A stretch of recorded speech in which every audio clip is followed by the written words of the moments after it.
Hola, muy buenos días. Mi nombre es Sebastián Orozco y estoy con mi compañero Víctor para presentarles el siguiente trabajo de Historia Empresarial de Colombia.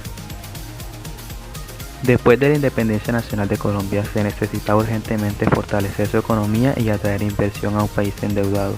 Por esto último, Simón Bolívar, el impulsador de la independencia, a su camino se le cruzó al hijo del creador de la locomotora, Robert Stephenson. Este le propuso a Simón Bolívar la creación de un ferrocarril desde Bogotá a Río Magdalena, para así abrir a Colombia al comercio internacional y a la modernización, pero por falta de fondos fiscales y endeudamientos se postergó esta idea.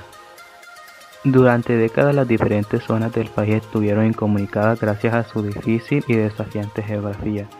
Los primeros ferrocarriles empezaron con concesiones privadas e inversión pública, pero esto no era suficiente y además solo se empezó a hacer en las líneas costeras sin conexiones nacionales.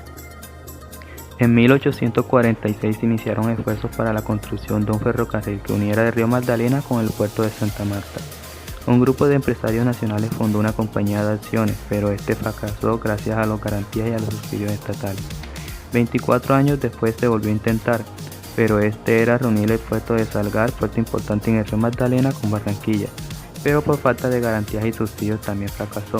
Esta idea la tuvieron dos empresarios colombianos, 4 ingleses y un peruano. Los magnates de la época eran José Ribón y Diego de Castro. Estos invertían en ferrocarriles internacionales, pero nunca se les ocurrió invertir en ferrocarriles nacionales, mientras que el país buscaba inversiones. Sin embargo, el empresario cubano Francisco Cisneros, con sus ideas y talento organizativo, atrajo a los mejores ingenieros a sus empresas. Cisneros fue invitado por Robín a la Alarguía antioqueña minera, porque ellos aseguraban que la mejor idea era la construcción de la vía férrea angosta por ser más barata. El primer ferrocarril medía 15 kilómetros, inaugurado en 1871 y unía a Barranquilla con el puerto de Sabaniña.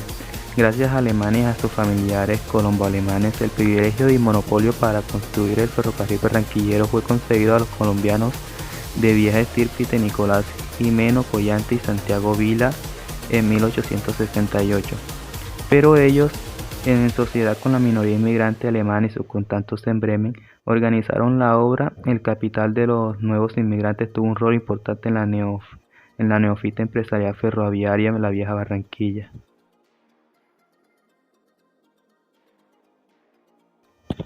Quizás uno de los fracasos más grandes del desarrollo ferroviario en Colombia fue el hecho de que no proporcionó la inmigración europea como las élites lo anhelaban abiertamente.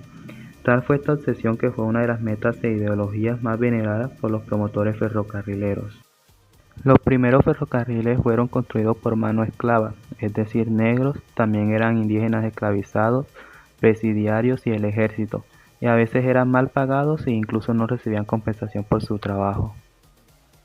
Durante mucho tiempo se quiso atraer migración de Europa hacia Colombia y se ofertaba la idea de ferrocarril, pero esto no fue aceptado por los extranjeros y la migración fue muy pequeña. Las leyes racistas de solo aceptar a personas blancas para blancalizar al país, el solo ingreso de blancos católicos al país y la negación de la entrada de asiáticos, negros y árabes. El país también contribuyó a la no migración masiva. Es por esto que el país tuvo poca migración en esa época.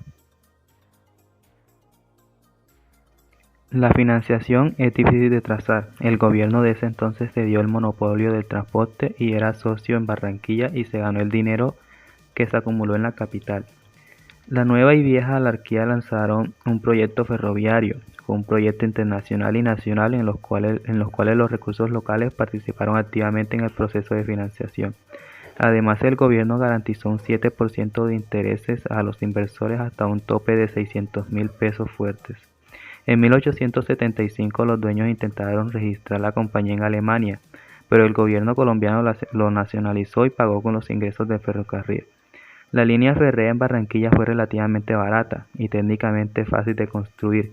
Era de propiedad privada y lucrativa. El gobierno compartía los beneficios y podía transportar las tropas y los correos con los descuentos.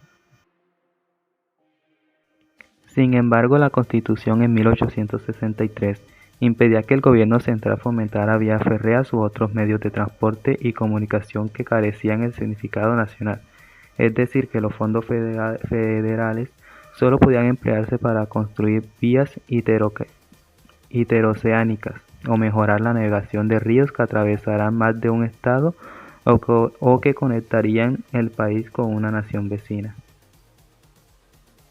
El gobierno federal se negó a comprometerse a subsidiar la construcción de ferrocarriles puramente internos hasta 1872. En este año que constituyó un decisivo punto de viraje para la participación oficial en el desarrollo del transporte y la construcción de vías férreas.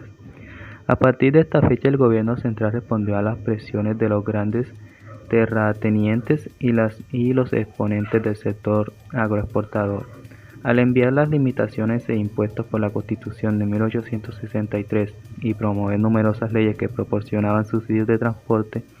Los fondos para cubrir estas nuevas obligaciones fueron obtenidos por el gobierno central al incrementar los impuestos aduaneros en 1873 y el año siguiente por un aumento del 25% de las posiciones del arancel vigente. A los colombianos les faltaba experiencia en la construcción y al manejo de tecnología, pero esto le permitió la llegada de estafadores quienes llegaban para vender su tecnología o sus supuestas habilidades, a excepción del ferrocarril barranquillero y el de Panamá. En el país no se puso una piedra para la construcción del ferrocarril hasta la llegada de Cisneros. Cisneros por mucho tiempo controló el monopolio de transporte en Colombia, tanto así que entre 1894 y 1899 el 87% del café colombiano se exportó por los ferrocarriles de Cúcuta y Barranquilla.